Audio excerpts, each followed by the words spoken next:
कि अरे दुनिया में बहुत झमेल खेल केहू समझ ना पावे।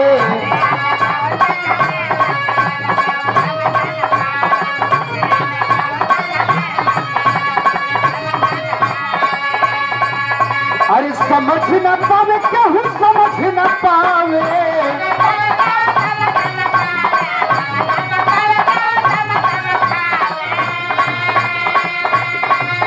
अरे समझ न पावे केहू समझ न पावे। दुनिया में बहुत झमेल खेल केहू समझ न पावे।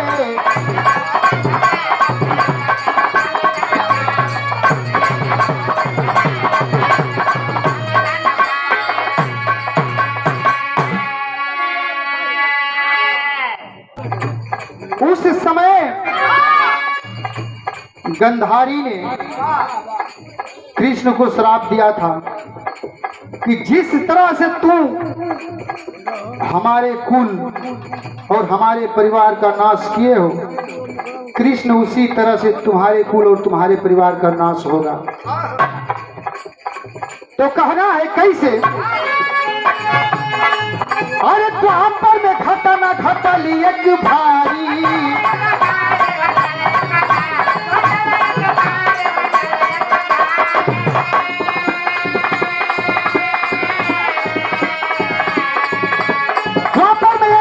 विचित्र घटना घटती है। घटना कैसन रहल? अरे ऋषि दिया श्राप श्याम बन गईले नारी।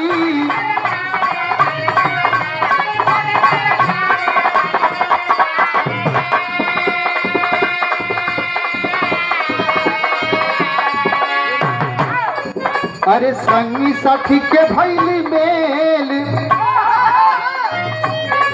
अरे संगी साथी का रहल खेल सेल केहू समझ ना पावे।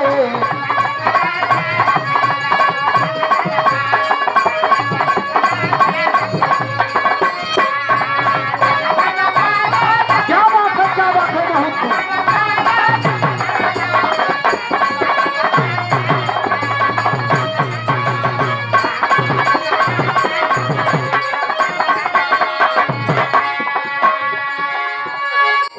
उस समय की मैं बात बताया जिस समय गंधारी ने कृष्ण को श्राप दे दिया था कि जाओ कृष्ण, जिस तरह से तुम हमारे वंश का नाश कर किए हो उसी तरह से तुम्हारे यादव कुल का नाश होगा।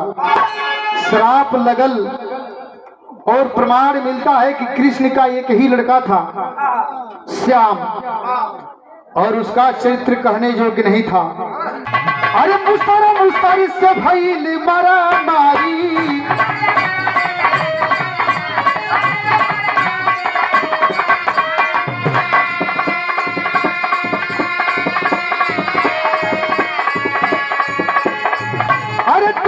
देखत में विनाश भइले भारी।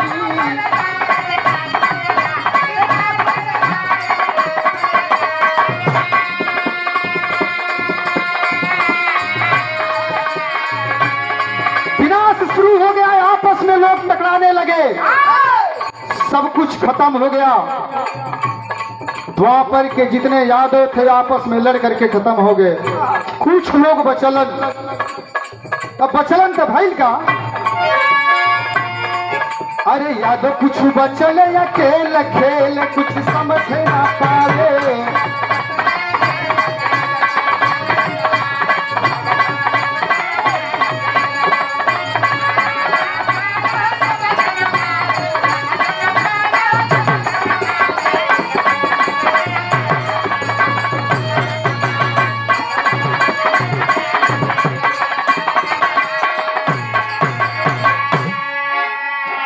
तो कहना है कैसे?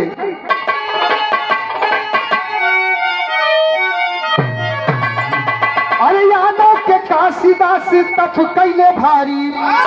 अरे सुन के आवाहन श्री कृष्ण मुरारी। अरे आपस में होई गईले मेल खेल कुछ समझ न पावे। वह काशीदास, प्रमाण मिलता है कि काशी नरेश ही थे। उन्होंने आकर के पूजा को प्रारंभ किया और उस पूजा की विधि को जिन लोगों ने अमल किया उन्हें पंथी कहा गया, और उनके माध्यम से विधि पूर्वक पूजा पाठ होती है। तो आखिरी लाइन में कहना है कैसे, अरे गुरुवर बिहारी रमर हुए गुरु ज्ञानिया,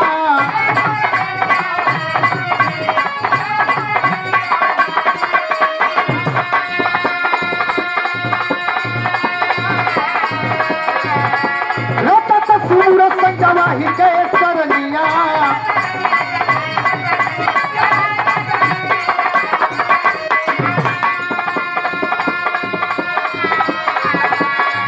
अरे माया लाल गावे में अकेले, अरे माया लाल गावे में अकेले, कुछ समझ न आवे।